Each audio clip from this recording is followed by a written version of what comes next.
Olá, sou Lucy e vamos falar sobre o efeito da fervura e do congelamento na qualidade proteica do leite. A fervura do leite provoca uma formação de uma película na superfície deste leite e os gases formados no interior abaixo dessa película faz com... Então vamos ver quais as alterações químicas dos compostos, principalmente da qualidade da proteína do leite. Então, o leite é uma combinação de várias substâncias na água. Ele tem em suspensão coloidal pequenas partículas de caseína, proteína que é constituída de aminoácidos essenciais necessárias ao organismo humano e juntamente com as proteínas do soro faz com que seja a única alimentação do ser humano durante 6 meses. Deve ser a única alimentação até 6 meses de idade. Então, as micelas de caseína estão ligadas ao cálcio e ao fósforo. Então, o leite, além de ter proteínas de alto valor biológico, ele tem um cálcio que está biodisponível e que importante para o crescimento e desenvolvimento do ser humano e para os ossos, então evitando inclusive também a osteoporose. A emulsão de glóbulos de gordura é outro constituinte do leite, a gordura, que está junto com as vitaminas lipossolúveis que se encontram em suspensão. E a solução de lactose, proteínas solúveis em água, que são as proteínas do soro, mais sais minerais e vitaminas, que estão em solução. Então, o leite é composto por uma mistura complexa e heterogênea de substâncias. Substâncias, como eu falei, importantes para o desenvolvimento e a manutenção do ser humano. Então, vamos ver a preservação do leite pelo frio.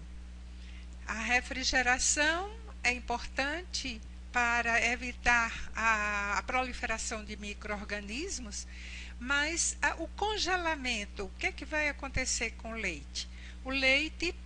No leite tem alterações nos componentes da gordura, é chamado de criodesestabilização, porque ocorre uma destruição da camada lipoproteica, as moléculas de lipídios podem fundir-se formando grânulos. O leite, esses grânulos de gordura, eles podem vir a se romper pela lipase, quando este leite não sofreu nenhum aquecimento. Durante o congelamento, a lipase ainda está ativa, então provoca autooxidação dos ácidos graxos insaturados, que pode levar à formação de um flavor oxidado, quer dizer, um sabor-aroma oxidado, ou off-flavor chamado. Os fosfolipídios também podem produzir esse off-flavor pelos compostos carbonílicos de baixo peso molecular formados. A autooxidação, catalisada por cobre e ferro normais ou provenientes de equipamentos, vão favorecer para a instalação dessa autooxidação dos ácidos graxos saturados. O aquecimento inibe o off-flavor por provocar a formação de sulfidrilas, que é aquele sabor de cozido. No congelamento, ainda vamos ter alterações nos componentes da proteína, formação de compostos instáveis sob a forma de flocos, com aparência coagulada de natureza desconhecida. Então, a alteração é gradual durante o armazenamento por congelamento. Então, se o leite é congelado de uma vez, quando ele volta à temperatura ambiente, então, ao colocar na altura dos olhos, observa-se como umas nuvens dentro deste leite. E o leite ainda pode fazer outras alterações nos componentes da proteína. A caseína tem alterações com a diminuição dos picos da análise cromatográfica de alfa, beta e gama caseína e nas alfa e beta lactoalbuminas. Mas no leite podemos ter as outras alterações que as proteínas podem ser precipitadas da solução, o que impede o uso generalizado do leite congelado. Então, o leite não deve ser congelado.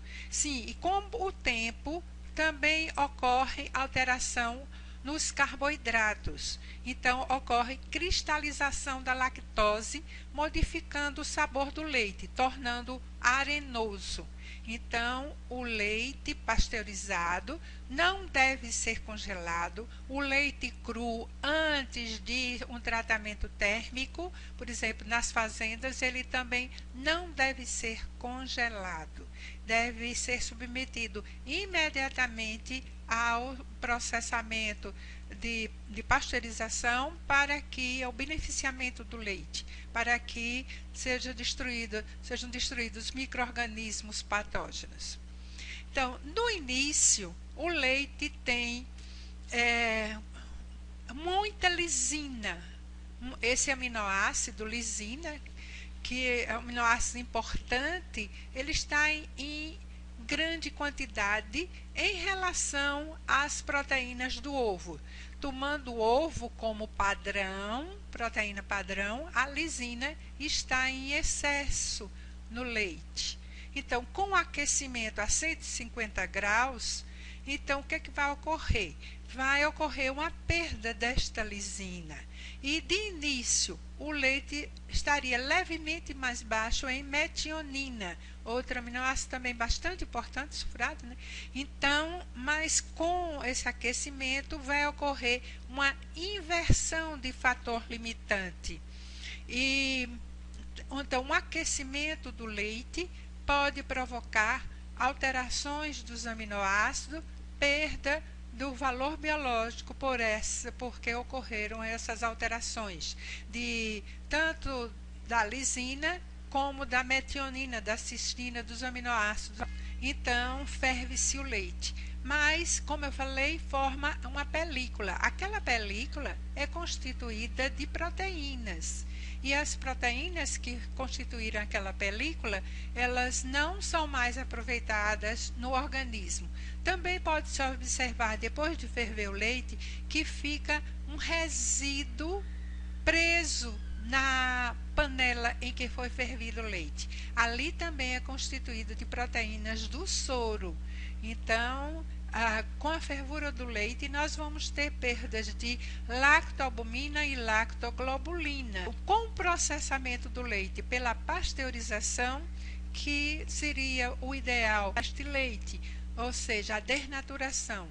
Desnaturação é qualquer modificação na conformação das estruturas secundária, terciária ou quaternária, sem o rompimento das ligações peptídeas envolvidas na estrutura primária. Com a desnaturação, então, vamos ficar com a estrutura primária, facilitando a digestibilidade e facilitando também que esses aminoácidos aqui presentes possam se combinar com outros constituintes.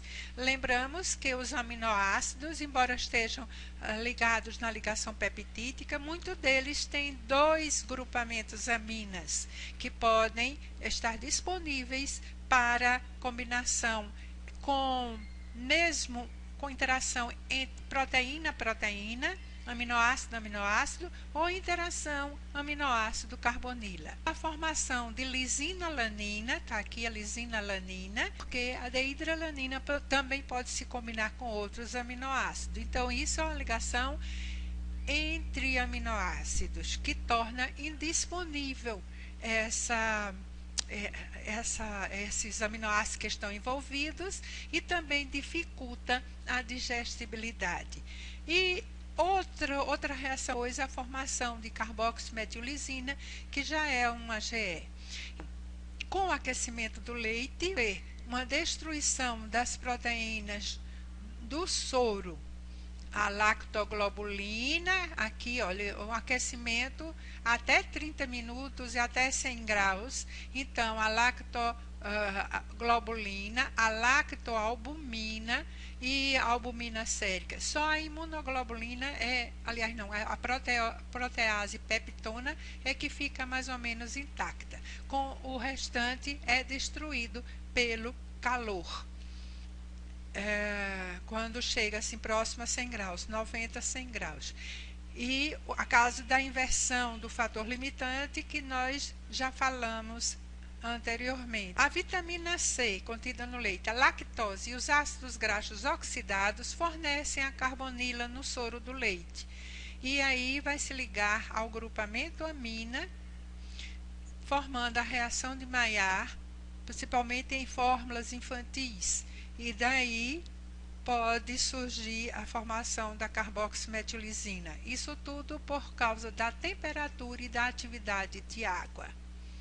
Então, à medida que aumenta a temperatura, nós temos maior formação de carboximetilizina. A necessidade do monitoramento da carboximetilizina formada e da lisinalanina formada. Tudo isso depende muito de tempo para análise, de custo, de conhecimento, mas a lisinalanina junto com a carboximetilizina é um indicador de dano proteico e de reduzida digestibilidade. A carboximetilizina é um preditor independente de mortalidade em pacientes portadores de doença cardiovascular. Ela tem atividade pró-oxidante e pró-inflamatória. Aqui mais uma vez a formação de lisinalanina e inicialmente a serina, a cisteína, a treonina formando a deidralanina e deidralanina se combinando com lisina formando a lisinalanina, mas poderia se combinar com a cisteína formando lantionina. A lisinalanina pode estar presente em fórmulas para a nutrição interal. E aqui nós observamos quantidades bastante elevadas de lisinalanina nessas fórmulas, podendo variar de 160 a 800 miligramas por grama, dependendo do tratamento térmico. Aqui no uso pediátrico, diz que a maioria das fórmulas tem 747 miligramas por grama. O leite UHT tem 117 miligramas por grama de proteína de lisinalanina. É particularmente preocupante, porque a lisinalanina não só demonstra que houve um dano na proteína, comprometimento da lisina e de outros aminoácidos, como também em animais ela é considerada nefrotóxica em ratos.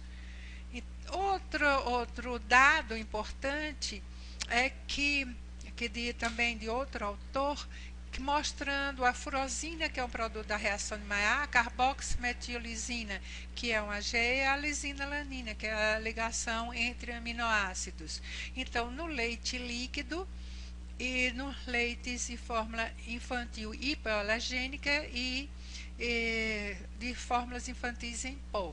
Então, mostrando que o leite pasteurizado tem 0,2, 16,3, 5,1, quer dizer, o menor quantidade destes compostos. Já o leite UHT tem aqui outra alta temperatura, aquele que é processado a 142 a 145 graus por 2 a 4 minutos, e tem aqui, ó, 0,7, aqui 0,2 para 0,7, 16 para 34, 5 para 28, quer dizer, já aumenta bastante, aqui é o valor médio, né, entre esses leites UHT.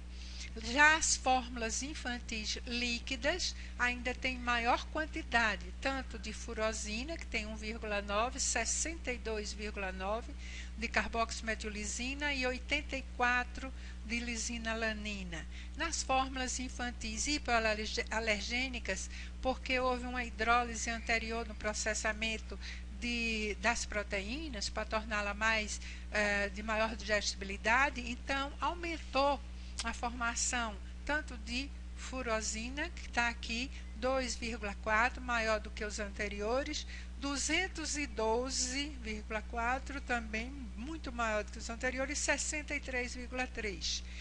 Nas fórmulas em pó, nós temos também 5,6, 60,1 e 18,2, porque, como nós falamos anteriormente, existe tanto o processamento como o armazenamento para facilitar a formação destes compostos.